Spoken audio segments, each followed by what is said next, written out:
you want to be the antidote to all the doom and gloom? Join me as I come from my slice of life to help bring more joy into yours. This is the My Slice of Life podcast.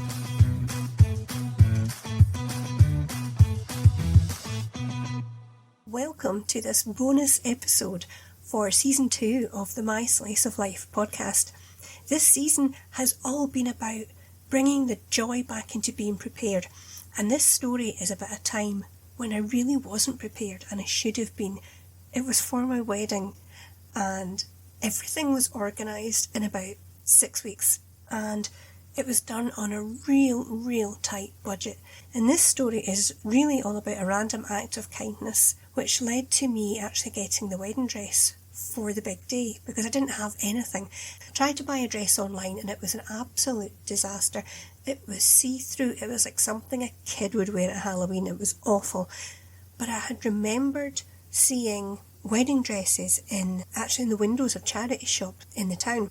And it's a charity. They've got shops in pretty much all the towns in this area.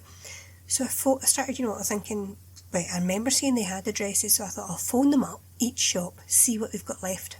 And I thought I'll start with the biggest one. So I'd written my list down, got all the numbers, started with the biggest shop and said, you had the wedding dresses in the window. I was just trying to, find out what sizes you had left. Only to be told that they don't do that anymore. I'd missed it.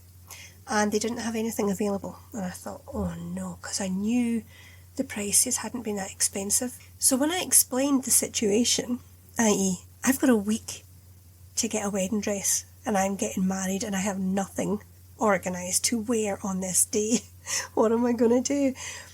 So then she said, the lady suggested I phone to a certain shop which isn't too far away from here. So I phoned up and I asked them again. I said, I know the charity was selling off wedding dresses. Do you have any in the window? Yes, she says, we've got one. I thought, brilliant. What size is it? Well, it turns out it was at least 2 sizes smaller than I would need. So I explained to the lovely lady on the phone. I said, that's not going to work for me. There's no way I can get to that size in a week. Oh, she said, you're getting married in a week? I said, yeah, I've got nothing, I've got no dress.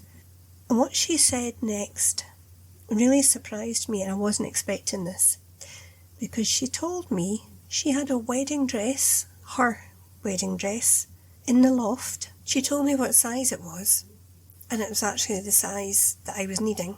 And then she said, you can borrow that if you want. And I thought, what? So she said, come over to the shop on, I can't remember what day it was, but I think it was the next day. She was going to take the dress in. She said, you can take the dress home, try it on, see if it fits, see if it's what you like. And if it is, you can have it for your wedding dress. She says, only thing she wanted in return was just that I returned the dress in one piece. And that was it. So I went the next day, picked up the dress, and I said to her, right, you're going to need my name and address, phone number. How about I leave you some money, just, so you know that I'm coming back. No, she said, it's fine. And she said, it's fine. I trust you. I'm just happy to be able to help somebody have their wedding day. I was absolutely gobsmacked. She totally refused to take my details. So I came home, tried on the dress, and there's no way I could have got a nicer dress. It was perfect. It fit perfectly. It was just glamorous. It was everything. So after a few tears, I phoned her up and I said, yeah, this is the dress. I'll wear it and I'll bring it back. So fast forward a couple of weeks, because we were away for a little while. Came back, cleaned the dress up. I mean, it wasn't dirty, but you want to freshen it up and everything. So I did that. Got a wee thank you gift. Went back through to the charity shop to deliver it, and the lady wasn't there. She was on holiday, but her mum was there. She was working in the shop, and so I explained what happened, and she was like, "Yeah, that sounds like her." So I left the dress and the gift that I'd gotten her, and that was it.